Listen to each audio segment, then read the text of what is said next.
It's been a while since we've been on the air, and we are back now for LeagueGaming.com with Ask the Commish. Hi, everyone. TSibs with you, and as we have before, and as we will do again now, we bring in Brodie McDonald, the right-hand man there at LG, and he will talk to us about what is going on in the league this year and with the game, with 17 coming out, and anything else that you guys might want to talk about. We are on the YouTube channel, so please go over there, give us your thoughts, comments, questions, and we will try to get to whatever we can tonight. Brodie, as always, how you doing, buddy? Not too bad. We are on the eve of, almost the eve of the game coming out on PlayStation Network of NHL 17. You guys on the Xbox have already been playing it. We'll talk about that and talk about Season 3 coming up on PSN and Season 25 on the Xbox. And you know what? Since everyone's really anxious about this, well, why don't we talk about the game? Let's talk about something really fun first. Why don't we talk about the game? And, you know, everyone went through the beta. We know what we liked, what we didn't like. The game now out on Xbox. So talk to me about what, if any, are differences between what we saw in the beta and, you know, what could we look forward to, you know, as far as any kind of changes or updates that have been made. So actually, we're pretty lucky. Today on the Xbox, they put out like a 3.5 gig patch for the entire game. Not supposed to be like a day one patch per se, so we were able to get it today on Xbox, which is totally made the game really come together. A lot of the fundamentals that we were used to in the beta, so like game speed and skating and tributes, a lot of the really, really positive things that we pulled out of the beta itself are still going to be the nuts and bolts for what you're going to expect when you get your hands on the full version of NHL 17. And then the patch notes itself are huge. There's hundreds upon hundreds of little minor changes they've made. Nothing that I would say, in my opinion, is over the top crazy. A lot of it's more just additions. Like, you know, we've added in more equipment to unlock, or we've added in more celebrations, or we've added in I'm trying to think here, little tweaks to goaltending, for example. You know, the beta had a lot of things that goalies really wanted to change. The actual patch notes for 17, I just posted them on the NHL forums for PlayStation. So if you guys want to take a quick read, it is a pretty long read. So luckily, when you guys get your hands on the game on Tuesday when it's released, all of those things will be in your first download. So you'll be able to play with all that stuff patched right into the game to start off with, which is kind of nice.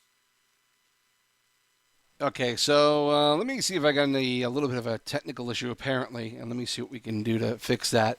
I'm being told we're not hearing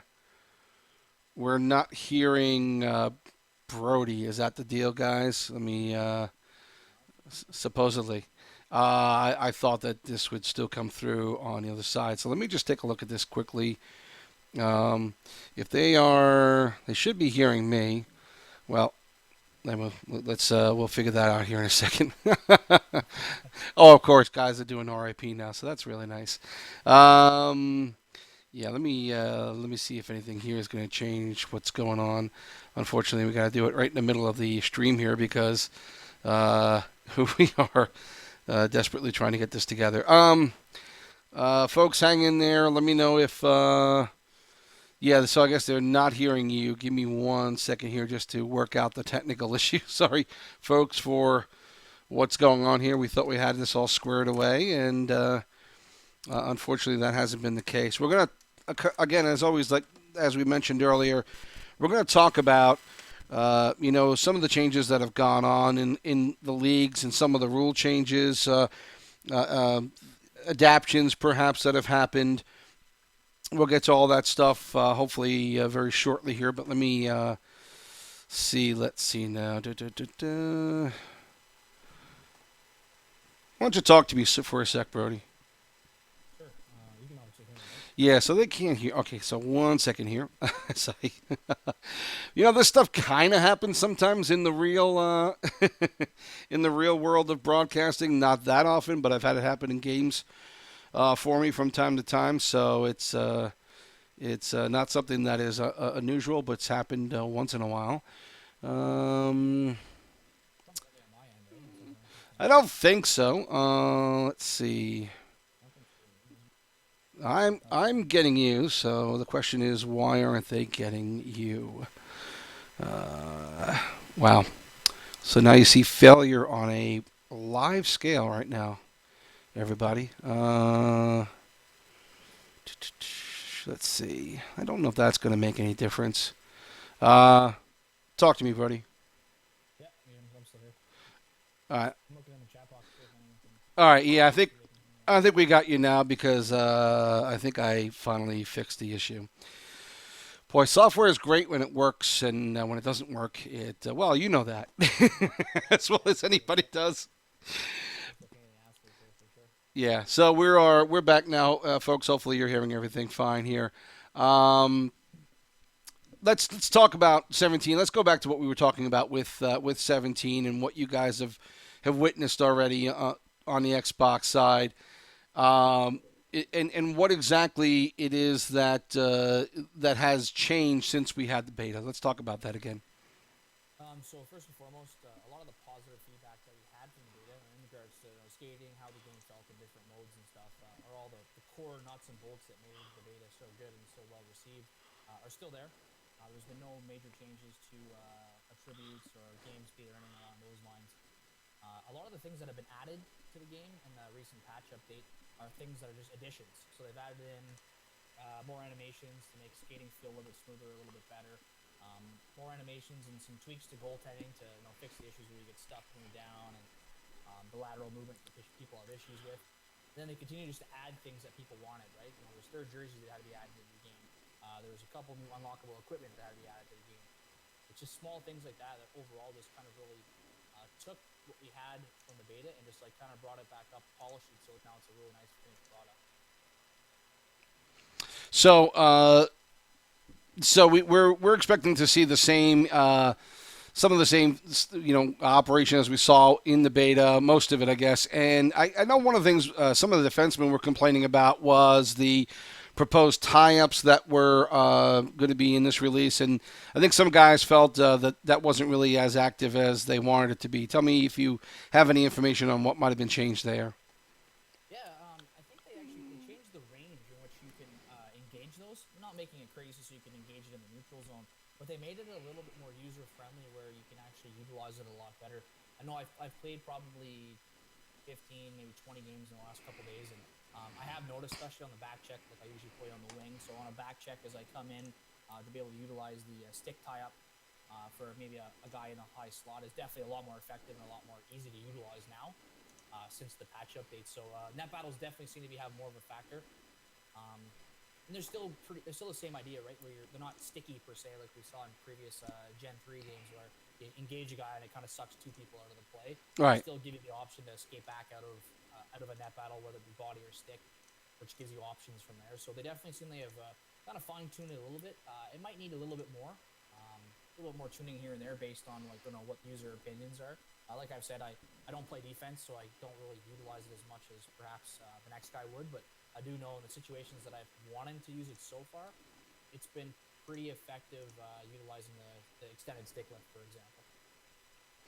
Right, and anything else as far as some of the things that you had talked to them as a game changer for EA, some of the stuff on regular play that you might have wanted to see happen.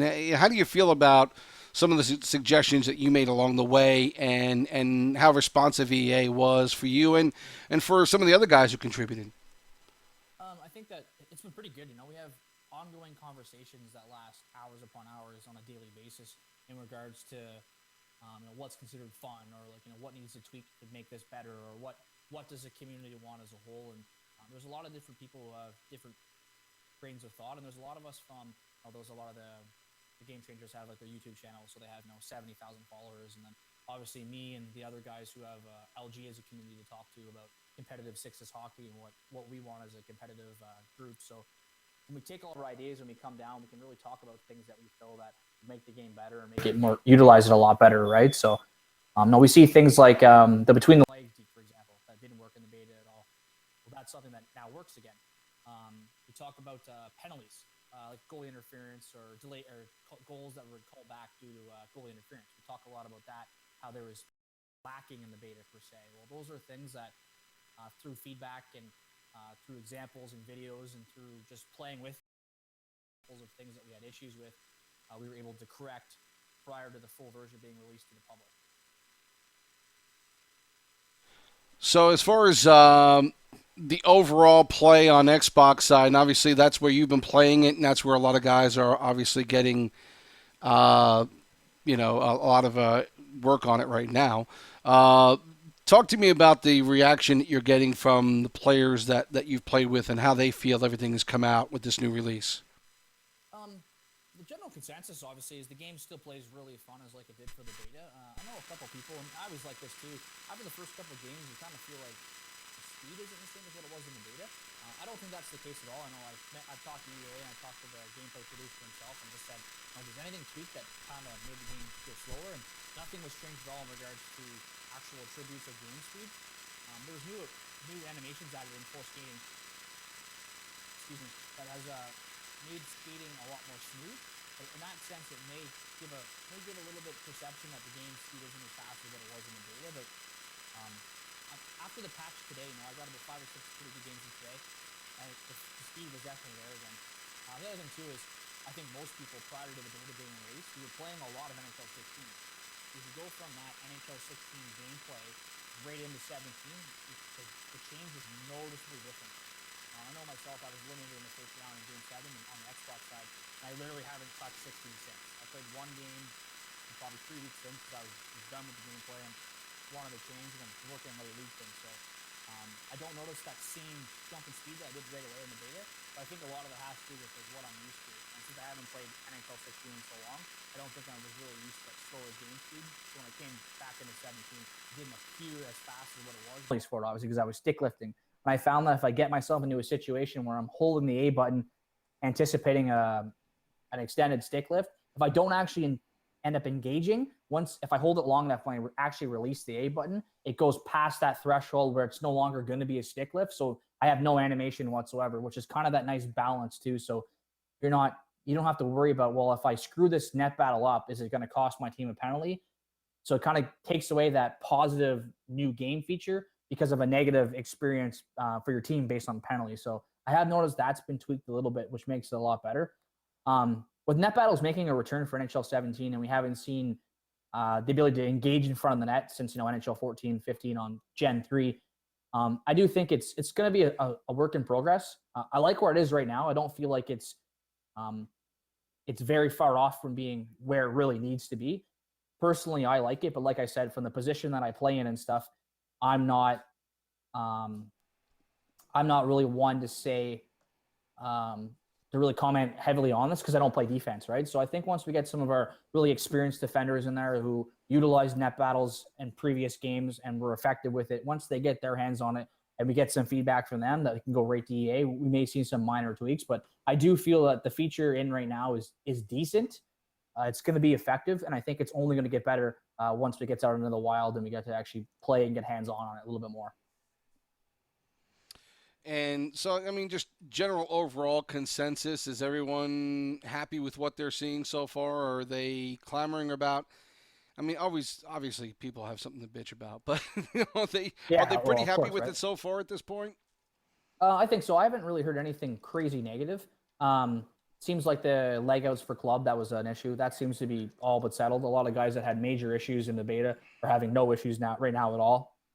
I know myself, the network performance, I've been roughly about the same as what I was in the beta compared to what I am now. Some people, for whatever reason, feel, with the Battlefield beta going on too, that, perhaps NHL wouldn't get as much love for the servers. And I've had no issues for connection-wise right now. Okay. Obviously, goalies, I wish I could really comment a lot more on goalies, but I don't really play the position well enough to really give you guys a good sense of that. I think, unfortunately, John's on PlayStation as well, too, so he can't really give his comments on how it's changed from the beta. But I do feel that based on what I'm hearing from the guys I know that play nets and play the position well, they're very happy with the changes that have been made. And there's the only real discussions about goaltending right now is very, very subjective in the fact that it depends on how quickly you actually want to be able to move a goalie laterally. Penalties seem a little bit better. They fixed up because I know in the beta it seems like you could get away with murder, like you could do whatever you wanted. There was never a penalty, so It seems like they've tweaked that enough that there's definitely enough penalties being called in a game that makes it effective. Visually, everything looks good. The new patch today allows us to use licensed jerseys. So for club, you can actually use real NHL jerseys now or AHL jerseys. It's locked out. It's a small amount of games you have to complete to be able to do it, but at the same time, it's something we can look at now. I know a lot of us like to use those logos and use those jerseys, which is pretty nice. Um, I'm pretty happy. I'm pretty happy with what they've had with so far. I'm not sure if the PlayStation community has seen it yet, but it was posted on Twitter about when you pull your goalie, how the skater coming out can now be controlled by the human player. Did you guys hear about that yet? No, I don't think so. Okay, so I think EA put a teaser on Twitter the other day. It was like user goalie going to the bench for a delayed penalty. The skater jumps on the ice, and the goalie actually has control of that six skater. Oh wow. That's in the patch now, so you can do that now. I experienced it today in an earlier game. We pulled our goalie with a minute left. Guy comes on the ice and he's just giddy as all hell because he's got to use the skater now as the extra attacker. So it kind of gives you guys a little bit more. It makes pulling the goalie worth it, right? Where before we're kind of like, well, what's the CPU really going to do? Blah blah blah. But now you can go 6-on-4. You have 6 human skaters on the ice being able to be controlled, which is a pretty cool feature. They've done a good job. I know when we were in Vancouver last, we really pushed for that because I know that the community really wanted something along those lines. So for them to put it all together and be able to make it effective and make it be able to use it where it is now, because it's in the game, because we use it today, I saw it was pretty cool. Mm-hmm. I think that's going to be a big thing. It's going to be big for the league, I think, too. Now we can pull the goalie in a game, and maybe you have a guy that's playing nets, but he's also a pretty good skater. So now you kind of have that advantage of having to be able to pull the goalie, right? So I think that's a pretty cool feature that you guys are going to really like to dabble with. So. Well, depending on how good the goaltenders are when they're on the ice, so we'll see how that works out.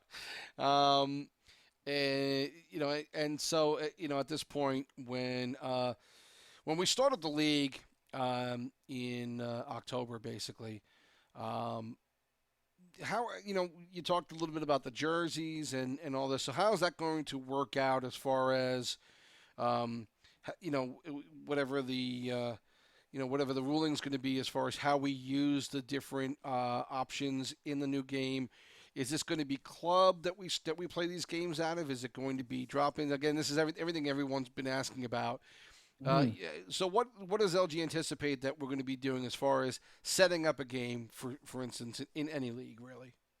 Okay, so I got to be very careful what I say right now. Okay. So that kind of gives away what I'm hinting at, but the way it's looking right now, based on what's in the game at this time, it looks like we may be using club just for a little bit, potentially for the whole season. I'm not really sure yet. Okay. There has been some discussions with me personally with EA expressing the need and want to have, obviously everyone saw in the beta and the Xbox guys have seen that the invite friend to drop in is currently not in the game. I'm not sure if it's going to make a return or if it's not going to make a return, or if we will have something else to utilize how it's going to play. But right now, at this point in time, prior to the season starting, prior to the game being released, club is the option we're going to have to look at for the league. I'm hopeful that potentially we'll get another way to do this. Obviously, I don't feel club is the best way to do it, especially because with the customization and with the progression that everyone wants, it's not really ideal for league structure. Mm-hmm. I've expressed that very heavily to AA about how it's not very ideal, in my opinion, for me to really promote club progression and stuff, right? Especially for league play. So I can't, like I said, there's so much I can't really say about this at this time. So I'm hoping that maybe we'll have something in the near future. If not, we're going to have to utilize what we have right now for club. Gotcha. So, and let's talk now. Get into talking about the actual season that's coming up, and drafts, entry draft coming up eventually, and everything else that's going on. A lot of new faces, certainly in ownership and management this season on the PlayStation Network, and I'm not sure how that is on the Xbox, but certainly we have a lot of turnover, a lot of new management, and I think probably a lot of good changes for the positive of LG. At least that's what it seems to me, and I say that because I know that you guys have put the prospective management applicants through, a good interview process, and I wanted you to talk a little bit about that. What you guys talked about as far as wanting with that process, and how you felt it turned out when you wound up deciding who management was going to be on the PSN side, at least. Those are really good questions, actually. Yeah, there's definitely some change. I think that we're in season 3. In my opinion, uh, my goal in short term will be by season 6, we'll have a pretty standard returning base of solid owners, minimal rule changes, just kind of like building forward progression, Right. perhaps, right? So we're in a process now where we're still trying to bring over as much. Sorry, 1 second. I had to answer a quick message. Sure. It's a busy time always for the Oh, very, very. commissioner. So sorry, yeah. So once we get to that point, I think we need to bring over some more PlayStation players, bring over some more talent, bring over some more players just in general, because we have bigger things coming on the Xbox side that I would love to see here on the PlayStation side. Right. I do want to address like the process for management per se, because we did go a little bit differently this year. Season 1 and season 2, we did was a lot of feeling out, right? Feeling out, well, how are these rules going to be interpreted? How are people going to how are the managers going to help it? What's my role going to be? What's my staff's role going to be? Right. Like where could I utilize my time with the PlayStation community to better their experience, but also better the overall league as in whole, right? Now, Right. I have a lot of time that I dedicate to LG, and I want to be able to dedicate my time effectively as possible, so I could really truly help this PlayStation brand grow to where it needs to be. I really like the PlayStation community. It's a lot of like really, really good guys. It's a really chill community. I've been really accepted well by all of them, and I really enjoy like what they bring to LG. So that being said, I really want to spend more time on that. So the testing and the whole that process wasn't really accepted as well as I'd like it to be by some of the owners. I'll go on record to say right now that it was personally my idea that I presented down to the staff. So don't place blame on staff. It was something that I really wanted. The reason why I want it, and I'll gladly explain this, and I'll be able to defend my judgment pretty well, was I feel that the level of depth that we have in our rules and our processes and our tools here is high. It's really, really high. Back in the day before there was really ESHL on NHL, I was a diehard like be a GM guy. I like to build teams and I like to do trades, and I understand the waiver wire, and I understand the CHL structure and the Memorial Cup structure, and I understand buyouts and two-way contracts and RFA. I was really involved in that kind of stuff. Mm-hmm. I wanted to bring that level of depth to internet hockey and essentially turn LG into be a GM or GM connected that everyone wants, but with real people. That's what I've always wanted for LG, to have that level of depth. That being said, having only 2 seasons, and perhaps some guys have management experience from other leagues, perhaps they don't. I just feel there's a lot of information that you need to know and you need to be aware of in order to be a successful owner and manager in LG. So the testing process was only put in place just to see where everyone's at, because I don't know what you don't know, and potentially you don't know what you don't know. Right. So I'd rather you make a mistake in a testing process so I can be like, no, man, this is where it's located in the rules. This is how you handle that. This is how you move forward, rather than you make that mistake in the playoffs and then now your team's eliminated because you made a pretty crucial mistake. That's the only reason why we do testing. And we're probably going to do testing for a couple more seasons, but just at different degrees of challenge. Because I just want to see what everyone knows and what you're learning and what you're picking up. Because it also gives me a baseline of, well, what am I going to spend the next couple of weeks talking to you as managers about? I have a list of things that I have to talk about, this weekend with the PlayStation managers. A lot of it's in regards to re-signs and in regards to the drafted list, for example. A lot of that's a little bit gray in some areas, which is, I understand, this is new to everyone. This is our second draft. So some things are going to be a little bit confusing, and I get that. I understand that. So I want to be able to see what you don't know, so I can spend the most amount of my time going over things that the community does not know, so we can continue to grow and move forward rather than continue season after season stumbling over the mistakes of past seasons. That was the only reason why I went to a testing process. And also the interview process, for example, the main purpose to have an interview was to open up the lines of communication with my PlayStation staff and you as an owner or you as a manager. That's the only reason why I wanted you guys to actually talk, get into a party and talk. When I first got involved in the league stuff on Xbox, we utilized Xbox communication way more than we utilized the website because we didn't have what we have today. Right. We live in a world now where GroupMe is big on Xbox, Skype's big with you guys. And the website we have is insane. Like you can't even ask for anything much better than what LG has to offer. Right. So I find that the actual communication between people, like how you and I were talking now, Yeah. or perhaps like how you would in PlayStation chats, has kind of diminished. And I found that it's becoming very non-personal per se. And I'd rather sit down and talk to you about what your concerns are, so I can kind of hear the tone of your voice, understand what your problems are, fix them, talk to you, build us back up and have a relationship. So in the next 4 or 5 seasons that we spend, where you as a manager and me as a commissioner, we can build on a relationship. And that's the biggest difference that we have in the Xbox League and the PlayStation community. Is I have owners that I have ownership for 12 seasons. Like I've known these guys for 4 years, like literally 4 years.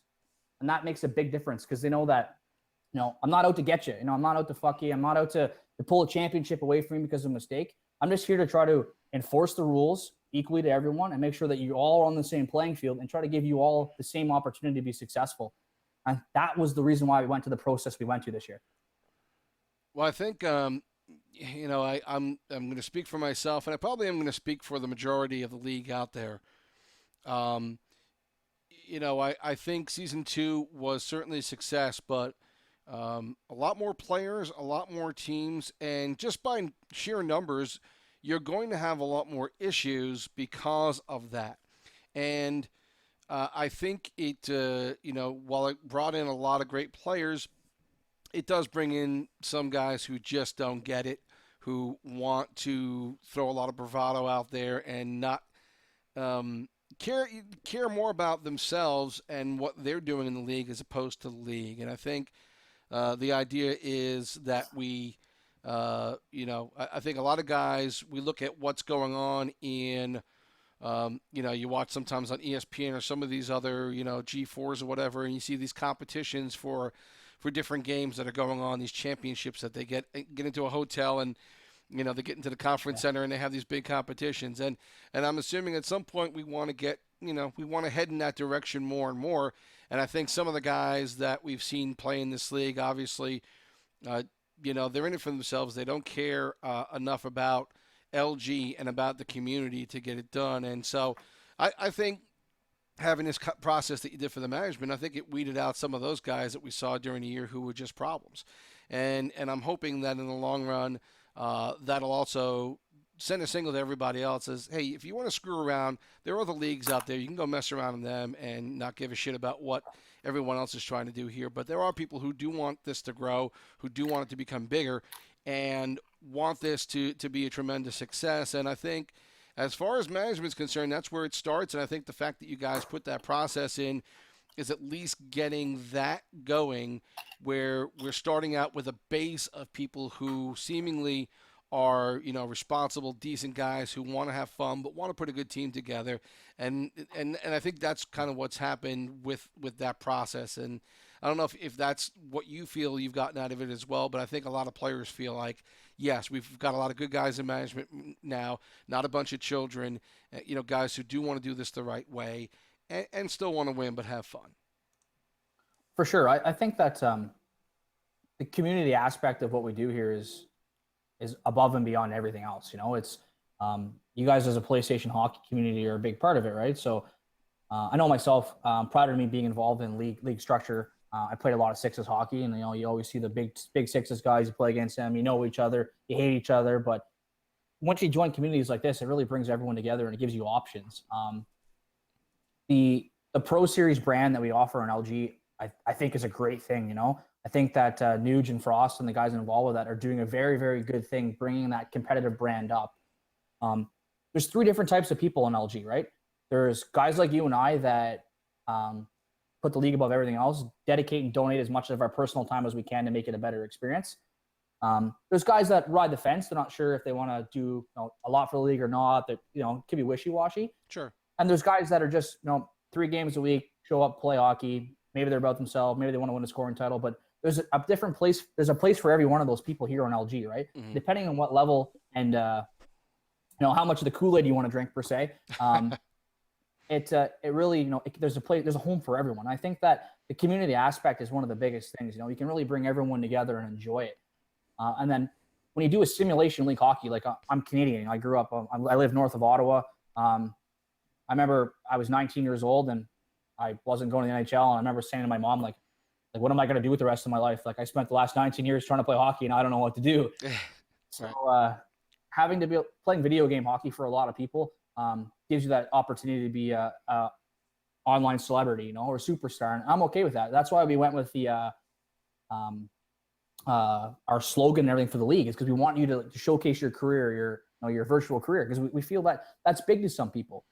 At the same time, you know, LG means something different to everyone else. You know, I've had guys that have gone through tough times in life, and they really, you know, put their time and soul and heart into LG, which helped them get through things in real life. And I've had a lot of private conversations with people that said, you know, I really appreciate a couple conversations I've had with you online, or how the respect you show me in the PM, because it really helped me get through, you know, this with going on in my real life. And I understand that and respect that. You know, I donate and put in 40 hours a week easy into this website, and I do feel good when you know, I can do something to help the community, especially if I have a busy stuff going on in real life. You know, it all depends on what this means to you and what this can be. And I just think that at the end of the day, if we all stop and think about the bigger picture, and we think, you know, 5, 6, 7, 10 seasons down the road, like, what do we want out of this? Like, why do you play LG? Like, do you want to be a manager to win a championship and that's cool? Or do you want to see this bigger? Do you want more competition? Do you want to grow a good Pro Series team? Do you want to have a bigger community? Do you want to spend more time talking and socializing on the website? Like, there's bigger things out there that we can collectively work together to get to. And I think that we're taking strides forward. Like I said, the PlayStation community is excellent. Like, you know, the chat box is active all the time. Everyone's friendly. Obviously trash talking, but it's hockey. Sure. Like, I played junior, man. That's all I did was talk shit. I was like Sean Avery until I was about 19. Like, it's the way it is. That's hockey. And I respect that. I understand that side of it. But I think at the end of the day, we really come together as a community. Like, recently on the Xbox side, we had a veteran member pass away. He was about 30 years old. Unfortunately, we got news from his brother via Xbox that due to some medical condition, an incident occurred, and he's no longer with us. And this member was a part of the LG community for several years. He was staff under me for a couple of years. He came from VHL when we merged. He was an all-around good person, you know, a good member of our community. And when we talk about things like that and the seriousness of that, it really brings us all, you know, brings us down to earth and realize what we're doing here and how we can collectively get together and really honor and remember. And a person like that who was a strong member of our community, it really shows like that we're more than just a video game hockey league. Well, and I'm hoping in the long run that everybody who remains with the league and builds with it still, you know, has the same feeling. I think that's the case. Obviously, we come across, like I said, guys who want to make more trouble than they want to be part of a community. And so, but it's been interesting to see when that happens that we have a lot of other guys in this league who step up and pretty much tell the guy to shut the fuck up and just play hockey or leave. And so I think I noticed that certainly in the first couple of years of PlayStation. Is that a similar process that kind of went through Xbox? Did it start out that way where it's sort of like the Wild West for a couple of seasons, and then you get the core players who want to do this right, who want to be part of that community, and you know, you get some new guys obviously all the time, but you know, is that's what's happened now as you enter season 25 on the Xbox side? Is that what's happened? Has Xbox built that way? Per se, you could say that. The competition has really dwindled on the Xbox side, in my opinion. I don't think anyone even comes close to what we can do here, and I think that shows in our numbers. It shows in the talent level, and it shows in the community itself. You know, if EA Sports put on a weekend tournament tomorrow, and it was the best 10 ESHL teams in Xbox, I think 95% of them would be LG players. That's my personal opinion, because I think we have the talent level there on the Xbox side. Right. It's an old boys club at time. You know, there's definitely guys that have, you know, 14, 15, 20 seasons experience playing in this style of hockey under me and under my predecessors as well too. So I do feel it's a little bit old boys, but it's coming to a point now where the newer people coming up and coming in, you know what, I don't ever like to say, like, if you don't like it, leave. Right. But I do feel that I'm comfortable and confident in the product that I'm offering you. At the end of the day, you know, if you take a step back, I'm not charging you any money to play here. Like, right. It's free. Like, this is all free, you know, and I'm not being paid, you know, like, as much as people want to say, like, oh yeah, Triz makes money, that's why he bans people, blah, blah, blah. Like, I have not taken 1 cent from this website, and I won't. I have a great career in real life. I have everything I really want in my personal life, that I don't need any money to do this. Right. I do this because it's fun. I do this because I have an arrogant side of me that wants to be the best in everything that I do. And I feel very strong that we can be the best at this on both consoles. And I really just I like talking to people like you, and I like giving you guys something to do with hockey, you know? Right. Like, I'm a diehard hockey fan. I play hockey 4 or 5 times a week, every day, like every week, all year round. And Canadian boy, and I just love the sport. And I love every aspect of the sport. And I just feel that this is my second coming. This is my second chance to be a big deal in a hockey community, because I've always wanted to my whole life. And I think that that mentality is good. Like, I'm glad the PlayStation guys feel like that. If you don't like it, leave. Like, sure, but I think the grass is always green on the other side, and then you realize what we actually have here at LG. And the other big PlayStation league, I have no gripes with them at all. I talk to their head admin and their website owner on a weekly basis through Twitter. He has some issues, I have some issues, and we're competitive against each other per se, but at the same time, we both are trying to accomplish the same thing. And I really feel that we do things better and do things differently here, and I really believe in the end that you actually look at what we can offer you here at LG. This is the best opportunity you're going to get to play competitive sixes hockey and meet new people and have a good time doing it. So let's move on to what goes on in the off season. Obviously, there's a bit of a stretch between when season 2 ended and season 3 is going to start. A lot of guys now are prepping, as management has been pretty much been named across the way here, at least on the PlayStation side. What kinds of things were you guys discussing in the off season? Is it all rules? Is it are there other topics that you guys raised in between these 2 seasons that you might want to share? Things that you guys were thinking about that talk to improving the overall competition in the league and where LG is going? Bring us inside a little bit as to what LG management discusses in these long off seasons. I think one of the best characteristics and traits that I bring to the table is I'm never 100% satisfied. I'll never say that everything was perfect. I'm constantly evaluating and looking at what worked and what didn't work, and what works for Xbox and is it going to work for PlayStation. It's a constant evaluation when it comes to this process. That being said, I feel that there's steps we have to take, and they can be baby steps because, like I said, I'm patient. We're going into season 3, but there's steps we need to take as a PlayStation community to get us to the level where the Xbox is at. And we're getting there a lot quicker than I at first anticipated, which is perfect. That being said, there's some minor rule changes. Like, so last season, we saw prospect players eligible to be in AHL bidding. The number one reason why that happened was because we didn't have the sign-up numbers, right? We didn't have enough amateurs, we didn't have enough veterans, we don't have the numbers. We're 30 days from bidding and we're almost at 1,000 signups, plus players that are on rosters right now. So I think that I feel strongly about our prospect players starting out in the CHL because it gives 2 things. It gives the value to our draft. So we have new talent coming in that is NHL ready. That gives value to draft picks. And the second thing is that prospect status only being CHL eligible gives our CHL management stability. Being the lowest tier, it's difficult at times. You get players being called up, but if you're able to recruit prospect, it's a really nice cycle when you think about it. You take CHL management. Everyone talks bad about CHL management, but I just had a 60-team CHL in Xbox that ended last night in the final game in double overtime for the Memorial Cup. Wow. What more do you want?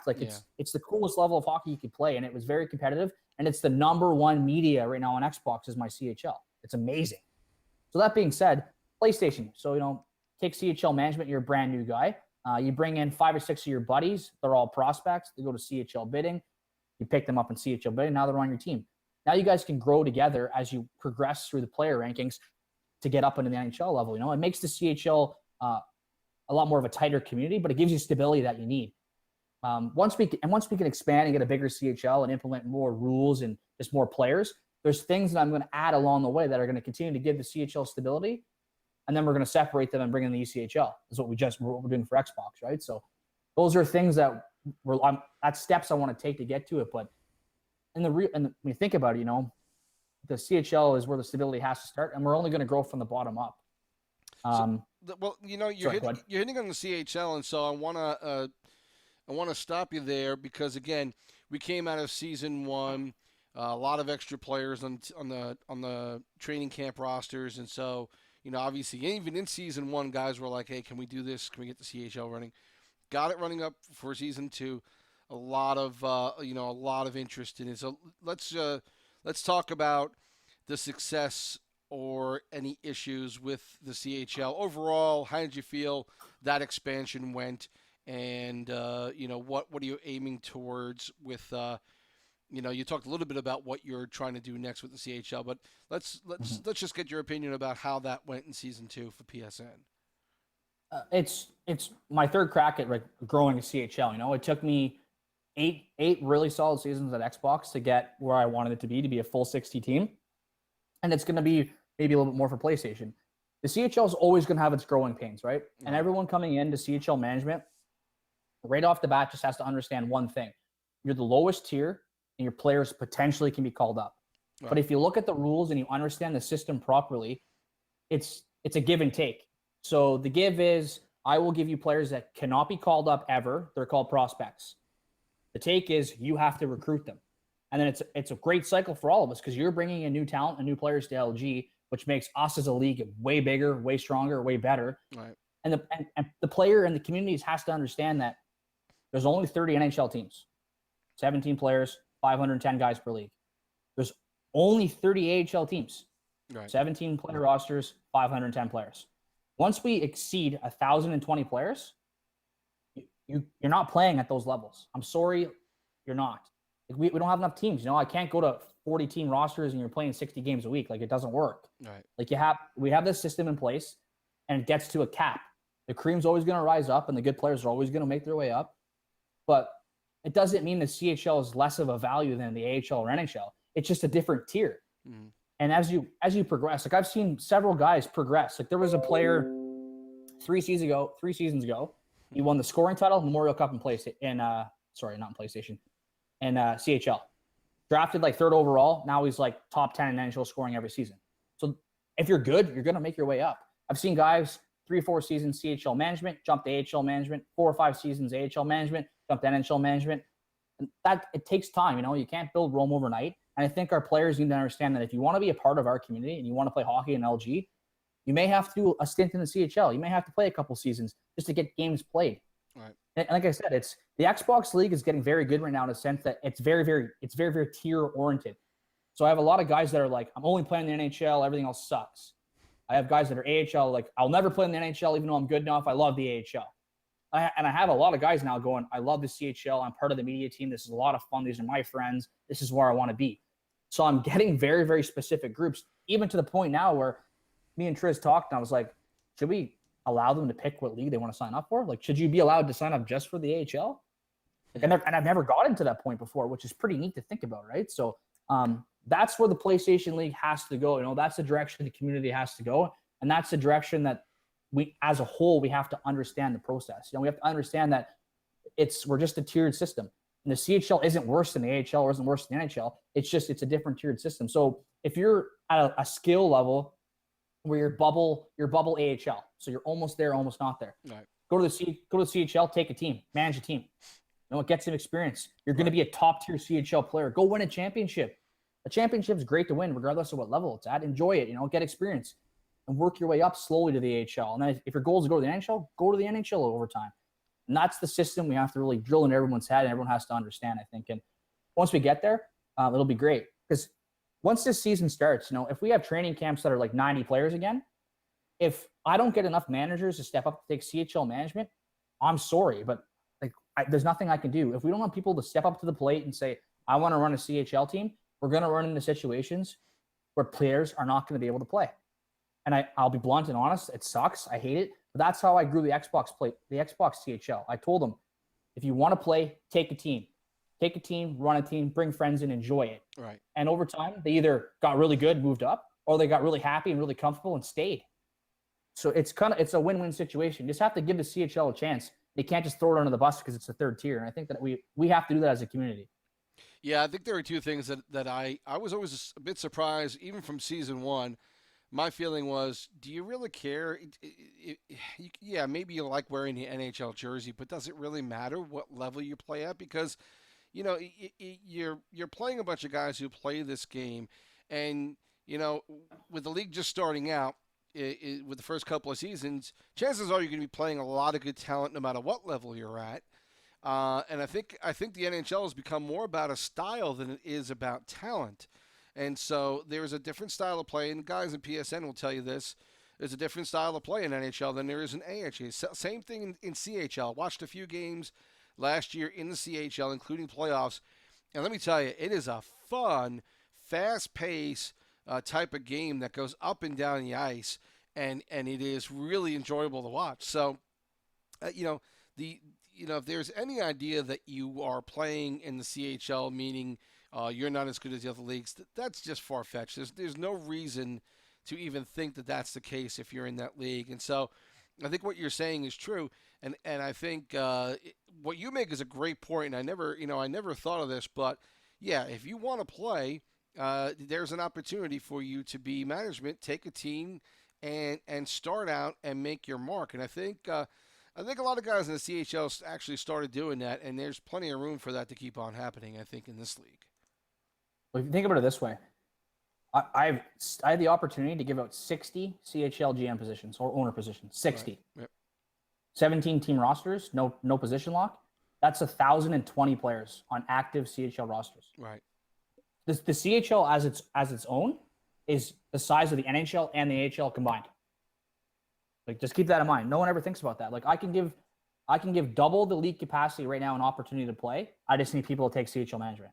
And I think that there's a lot of things going on right now. We're tweaking a lot of things and fixing a lot of problems. And like we said, a lot of the systems we brought over from Xbox, some of them aren't working, some of them are. And there's a learning curve, of course. So we're spending a lot of time watching guys make mistakes and go, no, don't do that. This is what's wrong. This is how we're going to fix it.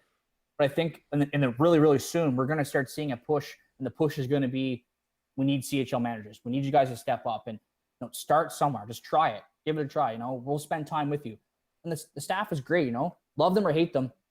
They put in 50 hours a week to give us a league to play in. Right. And they're supportive, and they have a lot of experience. Like Birthday Machine was my CHL commissioner 5 years on VHL when I was on the Xbox side. Wow. Like 5, he was CHL commissioner. He ran my whole CHL, and it was like 50 teams. So we brought in a lot of experience in that sense. So give it a shot. I put together a lot of videos, how-tos, threads. You can reach me almost all the time. I woke up this morning at 95 PMs. I ate breakfast. I answered 95 PMs this morning. Wow. I have 30 right now I have to go through. Like, I'm going to answer as many as I can, as much as I can, as long as I have the time. I have no problem answering questions, especially if you're interested and you want to learn, you want to get good, you want to get better, and you want to grow the league. Like, I have all the time in the world for people like that. And the CHL is the biggest opportunity for us to expand. And if you're a really good player and you have to go to the CHL because you're brand new, well, you're going to get drafted to the NHL at a really good price to a decent team. You're going to hold a lot of value. So pay your dues. And maybe your dues is what? 3 games a week for 9 weeks. Right. That's your dues. It's 3 games a week. It's an hour and a half of hockey. That's it. And the next thing you know, you pay your due, and now you're leading the NHL in scoring the next season because you were drafted like 3rd overall or 1st overall, right? There's a lot of reward to the CHL if you put your time in, for sure. A couple of questions. We'll get to them in a little bit. Although I want to get to one from Ristolainen, who has asked, many had been saying that NHL 17 feels too slow now.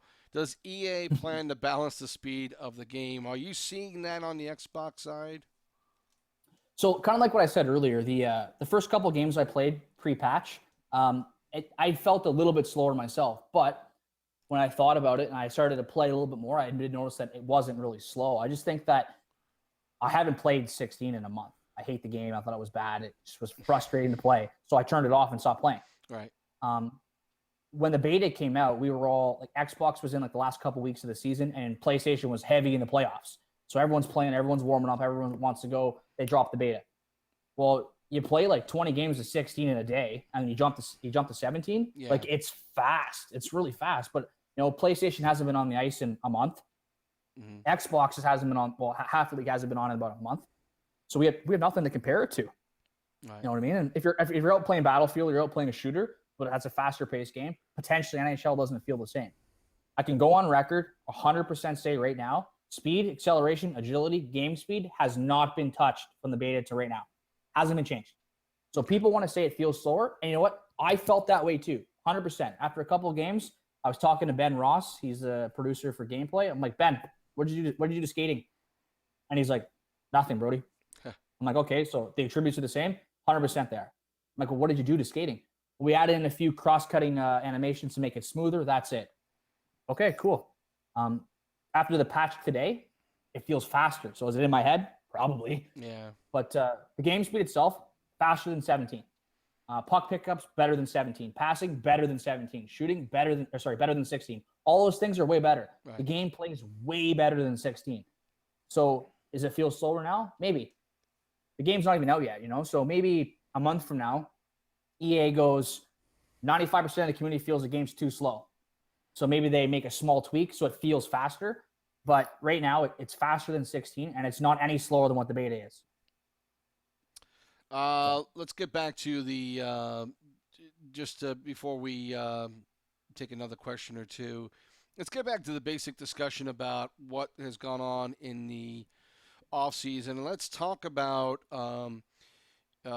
rules, any changes, anything of note that you want to discuss that might or might not be something that pertains to anything that people might have had an issue with during the last season. Obviously, some people certainly, always question any kind of review process, and I think we got some of that last season.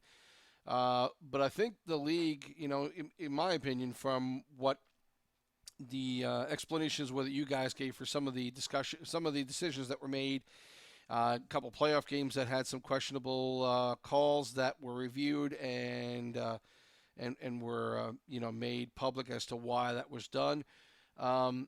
Talk to me about what what you feel the overall ruling structure went. How well it went in season 2, and did you guys look to do anything different with season 3 to make things, I don't know, more palatable to people? I'm not sure how you do that, but what talk to me about what you guys might have discussed in the off season with rules and regulations. Realism is one of the biggest things I like. I like the realism aspect of what we offer here. That being said, one of the biggest things that we have to keep in mind and look at when it comes to realism is trading. There's a lot of flexibility that I give you in trading. We're kind of bringing it back a little bit because we've seen some things that I don't like in regards to, trading away assets so that the next owner coming in doesn't have the ability to rebuild, or making unrealistic trades that stack a playoff team going to the mix, or having unrealistic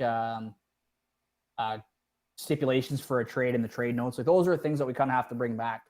I have the reins off on the Xbox League because I have 25 years with them. 25 seasons with them. Right. So they kind of understand what's going to fly and what's not going to fly. And there's a lot more respect there.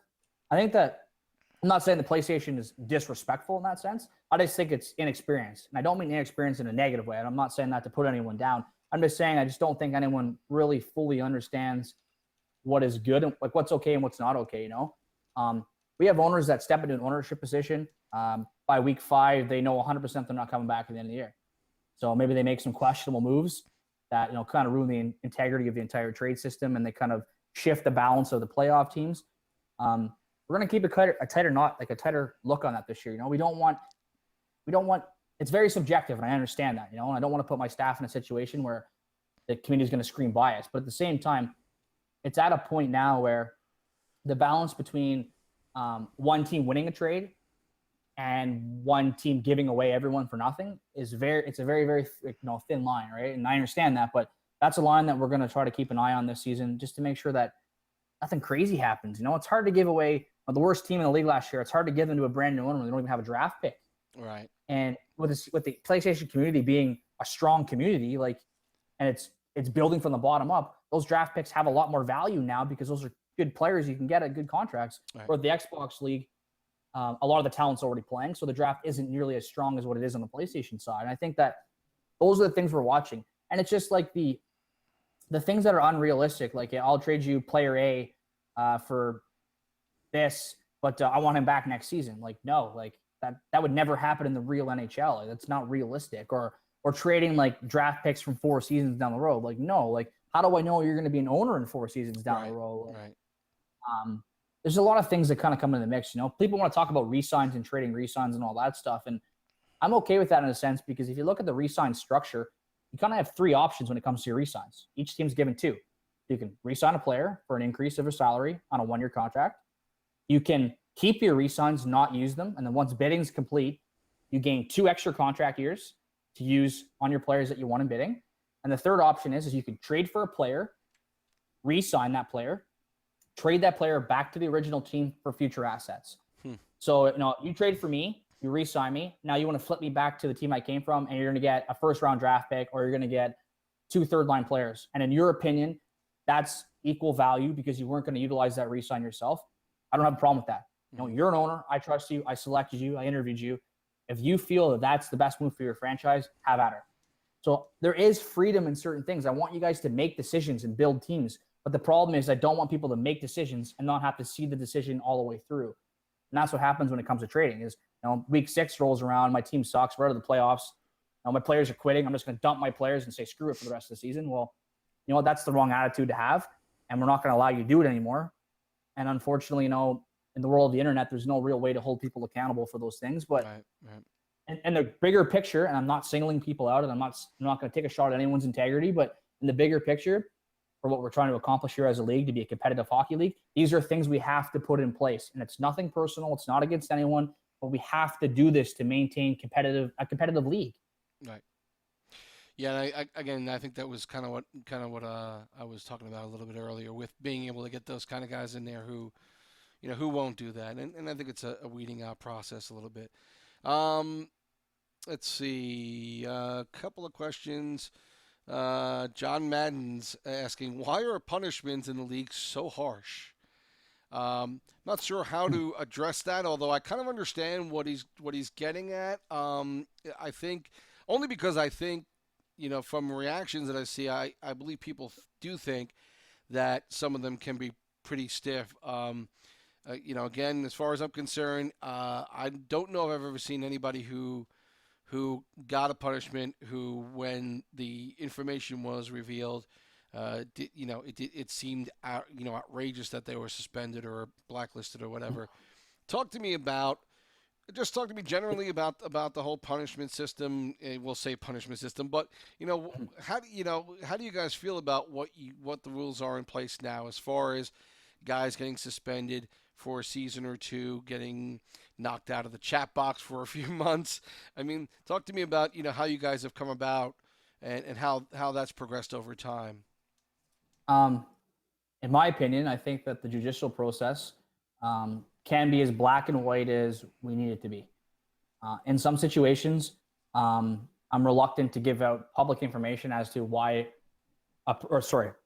I'm reluctant to give out information as to how we came to the conclusion that this person did this, because it's the world of the internet. It's very easy to harass someone on the internet. So you give me information that Haji's cheating, and then I tell Haji this is where I got it from, and then I get rid of him, but now he's harassing you every day. He got your IP address. He's calling your house and blah, blah, blah. That stuff happens. I've seen it. It happens. Yeah.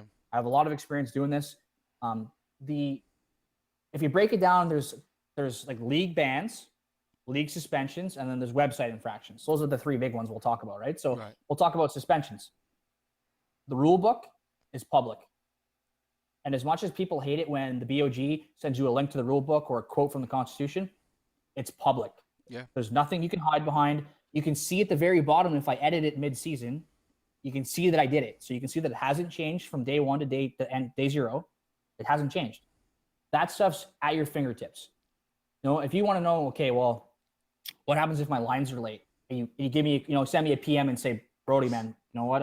If my lines are late, what's going to happen to me? And I can tell you, this is what's going to happen to you. This is where you can see it. So when your lines are late, you can't go, well, that was unfair. Well, how is it unfair when it's posted publicly? And I don't care who you are or what team you're on. If they're late, they're late. And you're all getting the same punishment. We try to keep things as black and white when it comes to suspensions and stuff. There's a few sections that are subjective, and they have to be subjective because of what can happen. We have a few blanketing clauses. Conduct unbecoming is a blanketing clause because I can't list every single possible thing that you can do in my league that I'm not going to be okay with. Because if I do that and you do something that's not on that list and I'm not okay with it, I've handcuffed myself to do nothing about it. Right. And in the bigger picture, that's really, really bad for the community. So we do have blanketing things. Conduct unbecoming is a great example. This conduct unbecoming can be anything, but it kind of blankets in like a lot of things. I believe that every person on this website is a good person, means well, and wants to enjoy their time here. So if you stop and think about your actions prior to doing them, you should never have any issues. Right. mistakes happen. Don't get me wrong, mistakes happen.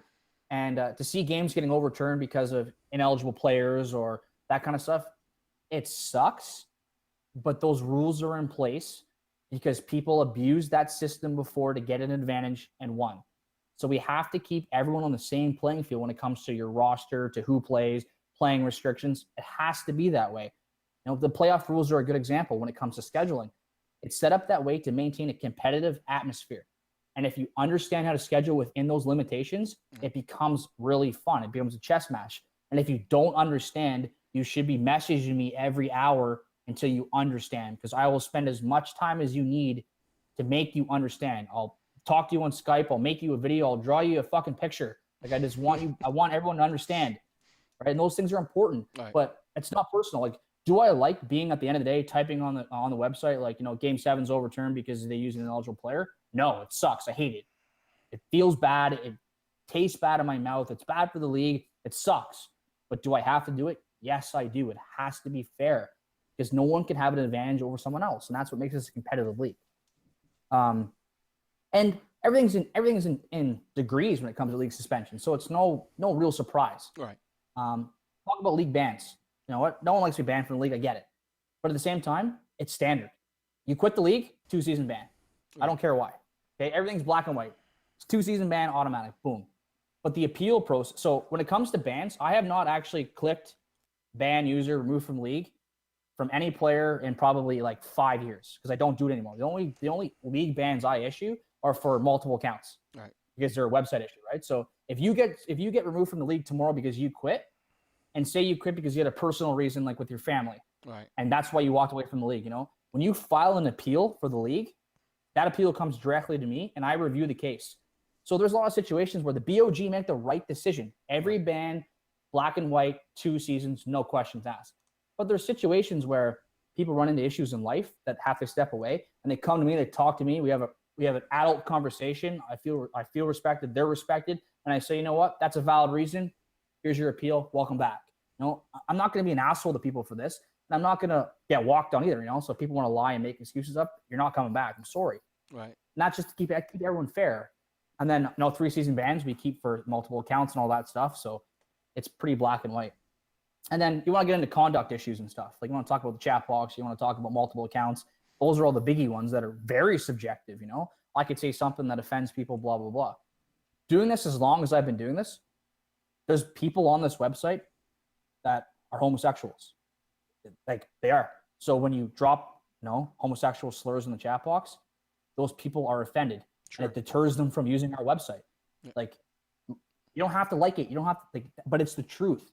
And I want everyone to feel welcome here. You know what? Maybe, I'm bad for it. I slur all the time at work. Like, it's just the way it is. It's how I talk. And I don't mean anything personal, but in my professional life, and then when I'm on here, I don't, because it offends people. And I've had people come to me and say, I don't use your chat box because the way people talk. Right. And I don't want people to do that. I want everyone to enjoy it equally. And I don't have a financial investment for people using the chat box. Right. Like I said, I don't get money from bans. I don't get money from site traffic. I just want people to be welcome. Same thing goes for race.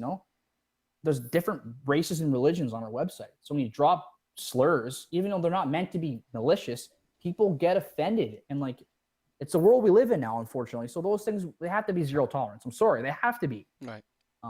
There's no real need to be that way. You know what I mean? So that's why we issue stuff like that. And if you want to test the limits and you want to troll, well, it's going to get upped. It's going to, I have no problems with that. The chat box is a privilege of the website. Right. 100%. It's a privilege. You don't have to play in my league and use the chat box every day. But I'm giving you that opportunity to do that if you play within the rules. Multiple accounts has to be strict. We're working really, really, really hard right now to get ourselves a Sony API so we can track accounts better on LG, have a better system for account verification so we can keep out all the multiple accounts. Right. You know what? It's an uphill battle. I've done this before. It sucks. People are going to cheat. And I told my staff, don't lose sleep over it. We'll catch everyone we can catch, and we'll crucify every one of them, and they'll get punished for it. But it has to be that way. People, it's a video game. You don't need to cheat. You don't need 6 accounts. It's the way it is. So those punishments have to be harsh because it needs to deter people from actually doing it. So that's kind of the gist of our judicial system. In my opinion, it's black and white. And I make the BOG think black and white. Just don't think. Read the complaint. Does this complaint show that the player has quit? Yes or no? If it's yes, they're banned. If there's an underlying circumstance, any decision made by the BOG is appealed to me, and I review the process. And there's some times where I can go, the BOG are 100% right on their ruling, but due to this small circumstance, you're allowed to come back. Or I can say, the BOG did their job properly. I've reviewed it. I'm sorry, but you're banned.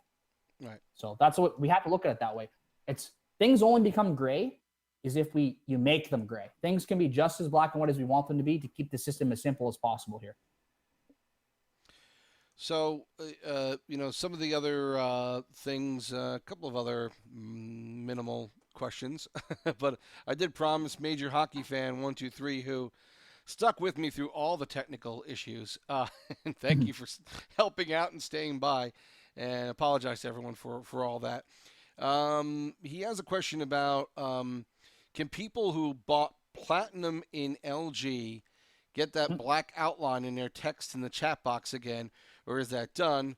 Because it looked a lot better with the outline. I don't know how much you have to do with anything that goes on with that, but you might want to, up to you if you want to take a shot at this.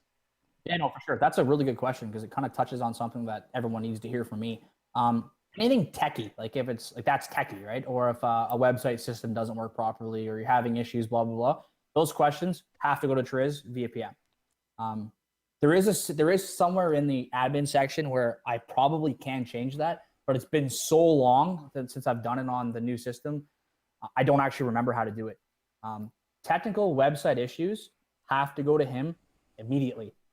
And when you do go to those ones, so if you say, I tried to re-sign my player, or I traded this guy, or I tried to do this on the website and I got an error message, the second you get an error message on LG, screenshot right away.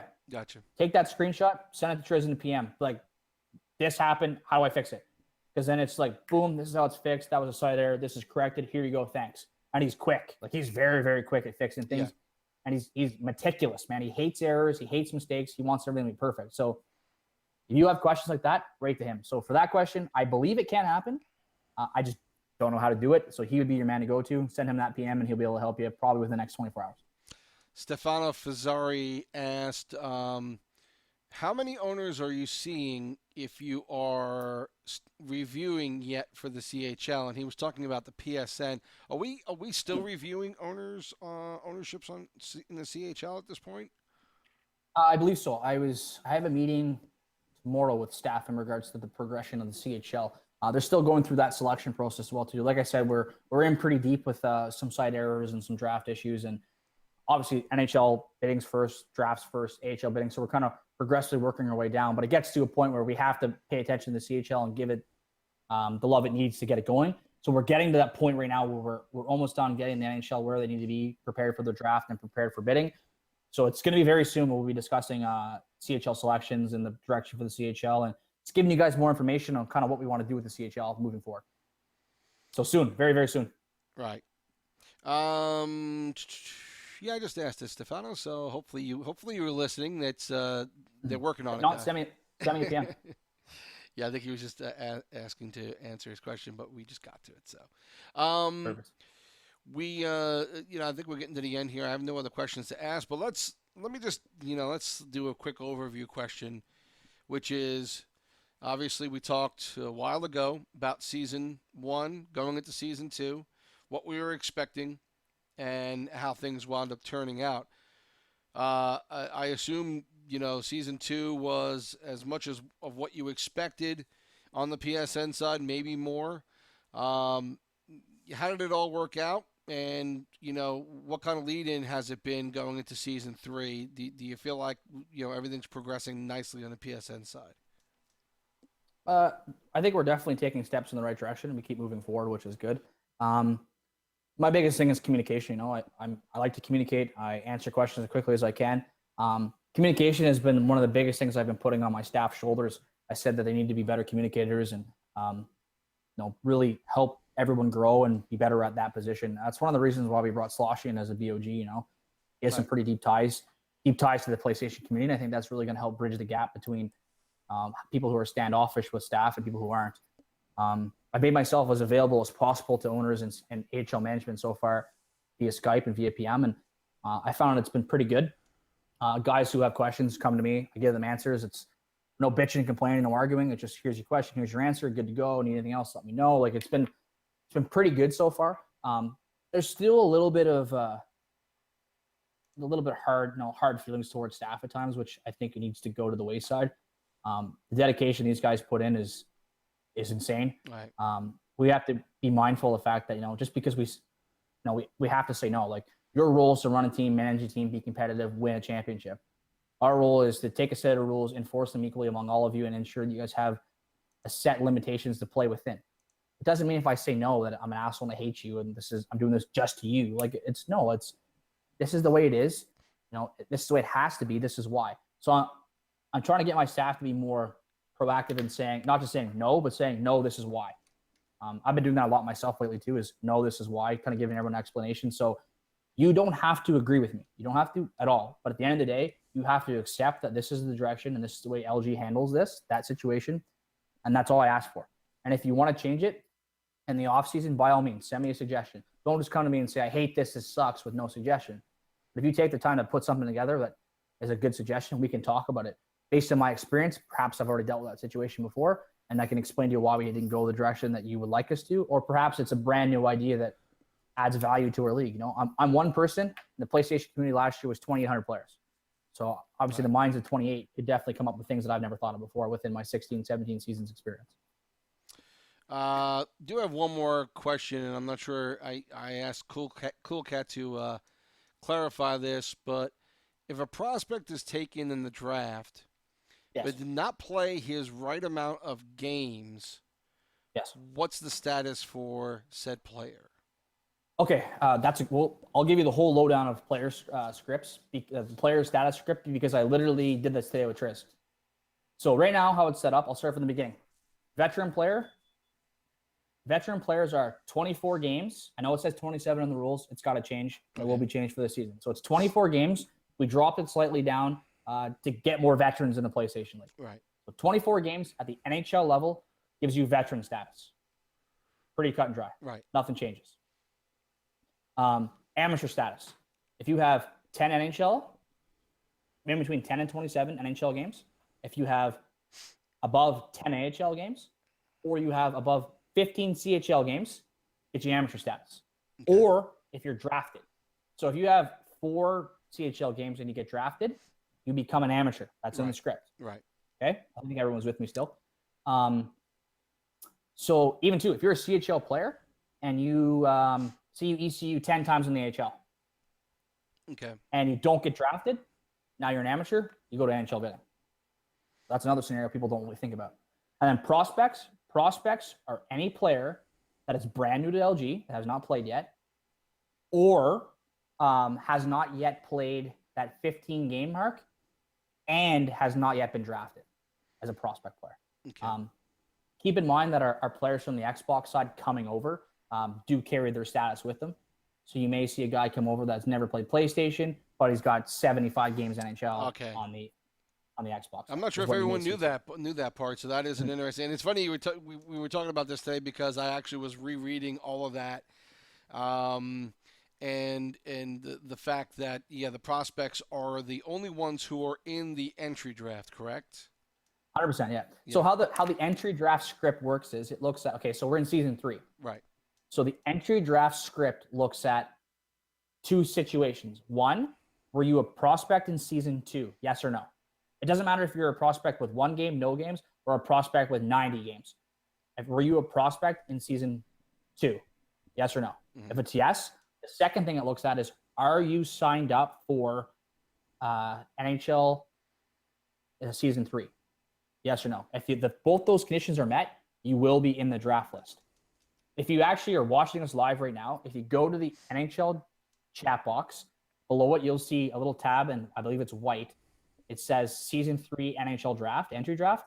If you click on that list live updates. I'm not sure if it's daily or weekly, but that list live updates of everyone who signs up that's in the draft. That's a new feature we put together, so you can constantly check the draft list. That's how that works. Those are the conditions for the entry draft right now. And then one more thing I'll talk about quick, because it's just status related too, is re-signs. So as a manager, right now, if you go to the roster tab, the statuses on the roster tab are updated to season 3. Right. So if you were a prospect in season 2, you played 15 games, you'll show up now as an amateur. But when you go to your re-sign tab in the front office, that re-sign tab is based off of season 2 statuses. So players who may be an amateur now will show up as a prospect in your re-sign screen. That's why they are ineligible to be re-signed, because we do not allow you to re-sign prospects, because prospects go to the entry draft. Right. Same with randomly assigned players. They are ineligible to re-sign because they don't go through the bidding process. Therefore, it's luck of the draw. Maybe you score a $9 million player for $500K and now you can re-sign him. We don't allow that because the player did not go through the bidding process, which gives everyone a fair chance at actually acquiring that player through the bidding process. Well, those are major questions that we've had in the past couple of days, so I'm really glad I got to get all that out. There's a lot to get out, obviously. Well, it's complicated. You know what? Yeah. It's a complicated system. It's not to me because I developed it, Right. but it's complicated. And this is where I use the word inexperience, and not in a negative way. You know, it just takes time for everyone to hear me say this lots, to read it lots, to actually let it set in, and then, you know, as we build and maintain the same owners over time, they retain more and more and more of this information, and they're just going to be better at the position. Right.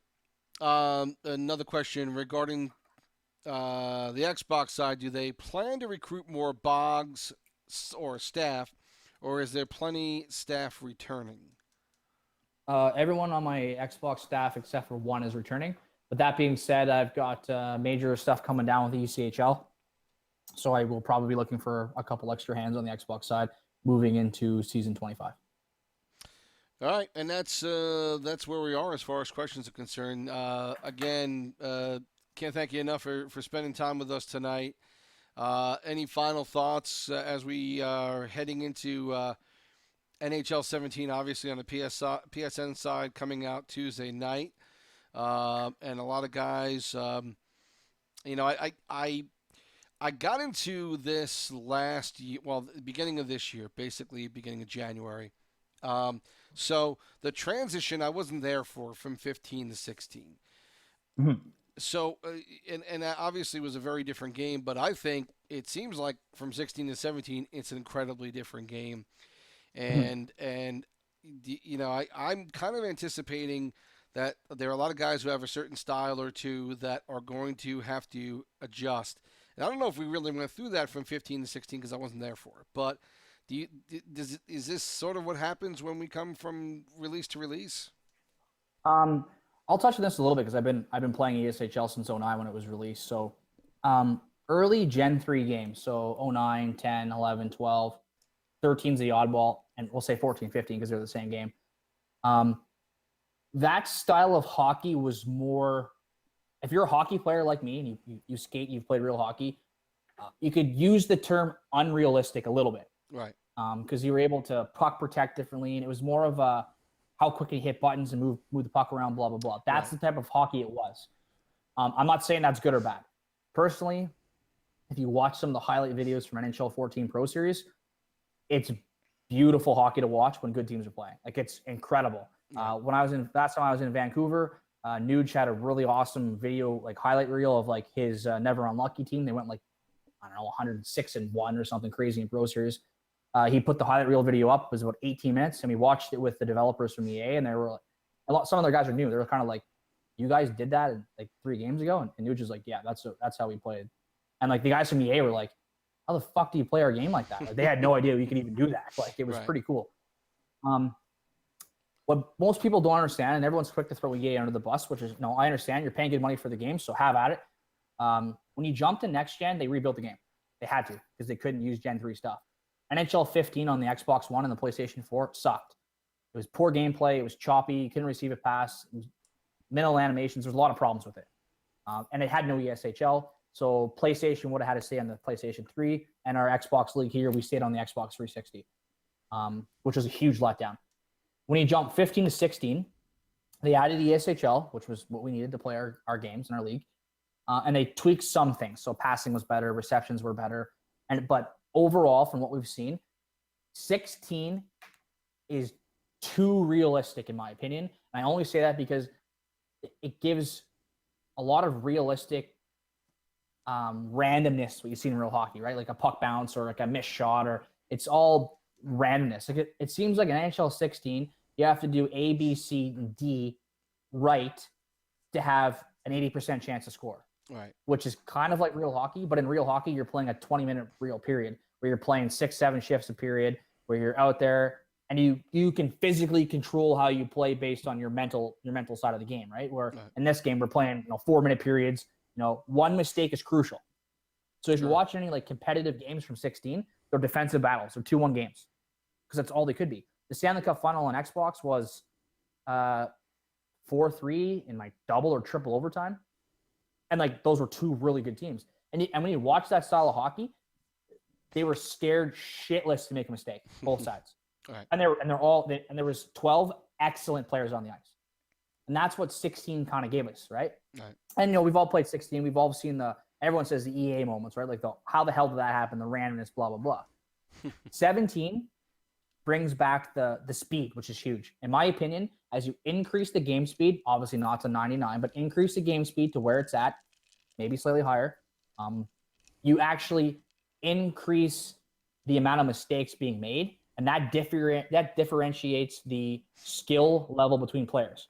Because if I'm quicker on the sticks than you, and I'm hockey smart because I play real hockey, and I can make these mistakes, make you make a mistake, and then make you capitalize on it more times than you can, I'm better than you at the game. And when you increase the speed, you increase the skill gap. And that's one thing I love about it. And I think all the top players will agree that look at NHL 15, for example, on PlayStation 3 or Xbox 360. Guys used to play grinder because you could go like 94 excel, 94 speed. So you could play they could play faster than you in that build. And if they were quick on the sticks, they could make you pay with that build, per se. So 17 brings back speed, but it eliminates a lot of the randomness, per se, where it's more skill-based now, where it's like, I still have to do A, B, C. I still have to do A, B, and C and D to score, but it's easier to do for me offensively, but it's easier for you to be better defensively, if you kind of know what I mean. Right. It's hard to kind of say that, but it gives you the ability to be better at the game if you're better at the game. Like, it's kind of weird to say that, but it's kind of the direction it's gone. So there will be a learning curve for some, and the guys that thrived in the 14s and the 15s and the 12s and the 11s will thrive at this game because it's that speed style, it's that quick twitch, it's that puck moving. Pass reception is huge. Any team that was known to make like quick passes or like down low plays were dead in 16 because you could barely do it. Right. So that's another example of how 17 is going to be way better than 16. Well, I think we've covered pretty much everything that I could think of. Do you have any final thoughts? Obviously, we'd like to share them with the people at this point, leading into these new seasons and the draft coming up and all the good stuff coming up end of September. Again, what are you looking for? Season 3, season 25. What's the main goal for LG? My Xbox League's thriving, and I love it. I think it's a lot of fun. So these next 6 months, I'm going to try to spend a lot more time with you guys on the PlayStation side. I'd like to be with you a lot more. Maybe we'll do this every couple of weeks or whatever, just so I can stay in touch with the PlayStation community. And obviously, not having a PlayStation makes me disconnected, which I don't like. So my goal this season is to spend a lot more time on this side, answer questions, make myself available, keep an open door policy to kind of help the PlayStation League grow to where it needs to be. My staff are great. I definitely just want to be able to assist them as best as I can and really give to this PlayStation community the experience they really deserve, because my Xbox community has it, and they're very thankful, and I think that they really enjoy what they have. So I'd like to give the PlayStation that same level of commitment that I've been giving my Xbox community for a while. So you guys will probably see and hear a lot more of me and probably read a lot more of my really shitty spelling posts. So I hope you can you can learn to love me and learn to understand me, because it's difficult at times. Brodie, thanks again for your time, and we would definitely get together again very soon, hopefully even before the draft, and talk a little bit about what's coming up down the road for this league. Yeah, for sure, 100%. So I just want to say thanks to everyone for listening. I appreciate it. So have a great night and enjoy your weekend. That's it for us here on Ask the Commish. TSibs and Brodie saying so long, and we will talk to you soon.